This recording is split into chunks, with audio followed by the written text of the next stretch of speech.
You served them well for years. The loyalty you gave was real. The company's loyalty back was always conditional, always strategic, always temporary. Something shifted after the last reorg. Your inbox went quieter. Certain meetings stopped including you. The decisions you used to shape now arrive pre-decided. What you're experiencing has a name. It's called strategic redundancy planning, and it begins long before any human resources conversation reaches your calendar. In the next 12 minutes, I'm going to decode exactly how loyal employees get replaced, why tenure becomes a liability, and what the pattern looks like from the inside. Here's the first uncomfortable insight. Companies don't replace loyal employees because they failed. They replace them because loyalty becomes predictable, and predictability becomes leverage. The company no longer needs to negotiate. But the deeper mechanism starts much earlier than most professionals realize, and that's where the real damage begins. The system has stages. It begins quietly, often during a calibration meeting you weren't invited to, where your name gets discussed in past tense even though you're still employed. Picture this, a Tuesday afternoon town review. Your manager describes you as steady, dependable, valuable to the team. 3 sentences later, someone else gets described as high potential. The room moves on.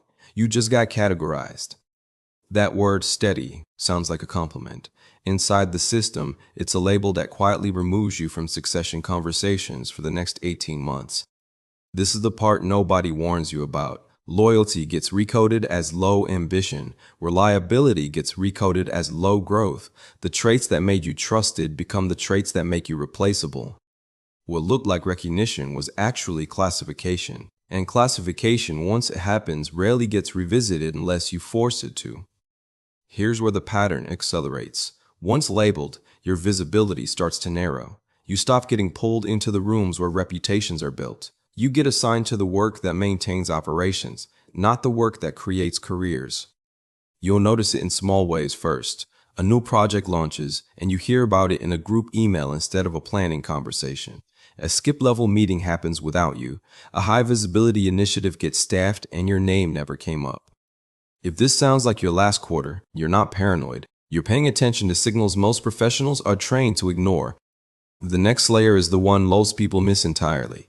Companies build replacement infrastructure before they signal replacement intent. That infrastructure has 3 components. Documentation that frames your performance neutrally, a pipeline of cheaper or newer talent learning your responsibilities, and a narrative your manager has been quietly testing upward for months. By the time you sense something is wrong, all 3 components are already in motion. The decision isn't being made. The decision was made. You're now inside the execution phase. Here's the quiet part.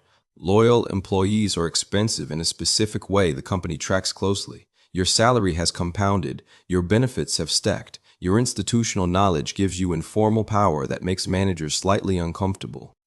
A newer hire costs less, asks less, expects less, and most importantly, owes the manager something. Loyalty flows toward whoever extended the offer, not whoever's been there 10 years.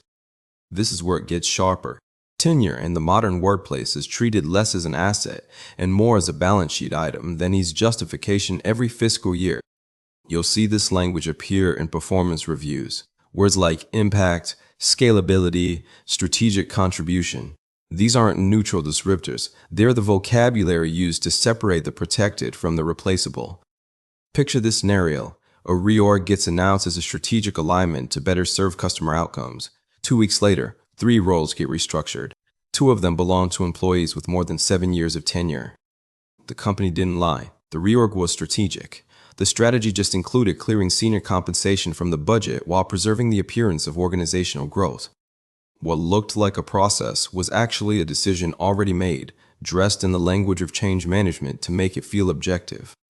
If you've watched a loyal coworker get walked out after years of strong performance, drop a comment with the word "seen" so other professionals know they're not imagining it.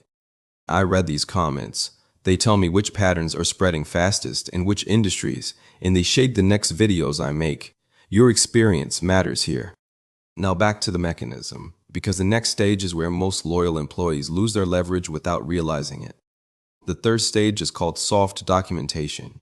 Your manager begins building a paper trail using language that sounds developmental but functions as evidence. Phrases like opportunity for growth, could be more proactive, needs to demonstrate broader influence. These read like coaching, they function as foundation. 6 months of soft documentation creates the basis for a performance improvement plan. A performance improvement plan creates the basis for separation. Separation creates the basis for replacement at a lower cost. This is the assembly line, and once you're on it, exiting requires either confrontation, escalation, or strategic departure on your own terms before the conveyor reaches the end. Here's a phrase to keep ready when the language starts shifting. Can you put that in writing for me so I can make sure I'm addressing it accurately? Watch how quickly the framing softens when documentation becomes mutual. Another one. What specific outcome would demonstrate I've addressed this concern?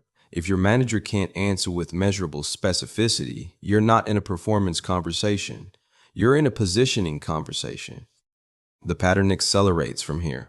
Once soft documentation is established, your access begins to narrow in ways that feel administrative rather than personal. You'll stop being copied on certain threads. Your name will disappear from distribution lists you used to be central to. A new tool will roll out, and your access will require a ticket instead of arriving automatically. Each individual change is small enough to dismiss. The cumulative pattern is the actual signal. Isolation is rarely announced. It's engineered through 100 quiet removals. Picture this. A Friday afternoon Slack channel goes quiet. You realize a parallel channel exists that you weren't added to. The work is happening there now. You're being managed from a distance you didn't agree to. This is where most loyal employees make their critical mistake. They work harder. They take on more. They try to prove their value through volume when the system has already stopped measuring them by output. You cannot outperform a decision that's already been made. You can only recognize it early enough to control your exit instead of being controlled by it. What looks like a performance issue is actually a positioning issue. And positioning issues require strategic responses, not harder work. Here's what the data actually shows. Internal calibration meetings often rank employees on a curve regardless of absolute performance. Someone has to be at the bottom of the ranking. That someone is rarely the newest hire the manager just recruited. The math protects recent decisions and precious older ones. Your tenure makes you statistically more likely to occupy the lower ranks not because you are underperforming, but because the curve requires occupants. This is the structural reality nobody explains during onboarding. The longer you stay, the more the system needs you to leave to make room for the people whose hiring justifies the manager's recent decisions. The fourth stage is the public framing stage. Your manager begins testing language about you in conversations with their peers and skip-level leaders. Phrases like, "I'm not sure they're scaling with the role," or "their growth has plateaued," or "we may need fresher thinking in that seat." These statements sound thoughtful. They function as pre-approval for your removal. By the time you sit in the meeting where a decision gets made, 8 people have already heard a version of why you're not the future of the team. The meeting is ratification, not deliberation. This is the part most loyal employees never see. The decision about your career happens in conversations you'll never attend, using language you'll never hear, justified by metrics you'll never see. Here's a defensive phrase worth memorizing. I like to understand how I'm being evaluated and by whom, so I can address feedback at the source. Watch what surfaces when accountability requires names. The strategic awareness layer is this. You cannot prevent the system from functioning. You can only recognize which stage you're in and respond accordingly. Stage 1, the labeling stage. Push for new visibility, request a stretch assignment, force a recalibration of how you're categorized before the label hardens. Stage 2, the infrastructure stage. Build external optionality immediately, update your network, refresh your materials, take recruiter calls you would normally ignore. Stage 3, the soft documentation stage. Document everything in writing yourself. Email summaries after every meeting. Create your own paper trail that contradicts the developing narrative. Stage 4, the public framing stage. This is the hardest stage to reverse. Your best move here is often a strategic departure on your timeline with leverage intact before the framing becomes formal. The professionals who survive this system don't survive it by being more loyal. They survive it by being more aware. They notice the calibration language early. They read the room before the room reads them. They build optionality in quiet stretches, not in panic. They understand that the company is not betraying them. The company is simply executing its standard operating procedure. Loyalty was never the contract. Output and replaceability were.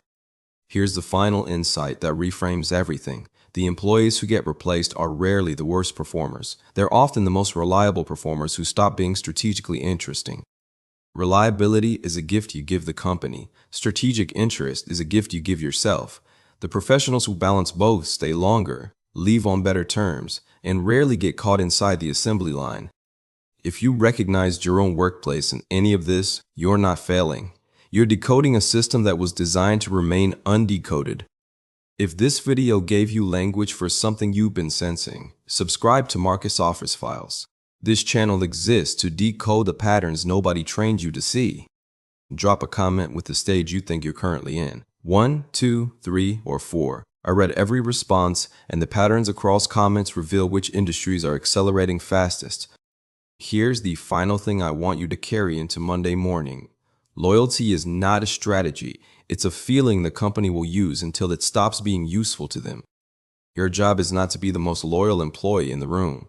Your job is to be the one who saw the room clearly while everyone else was still trusting it.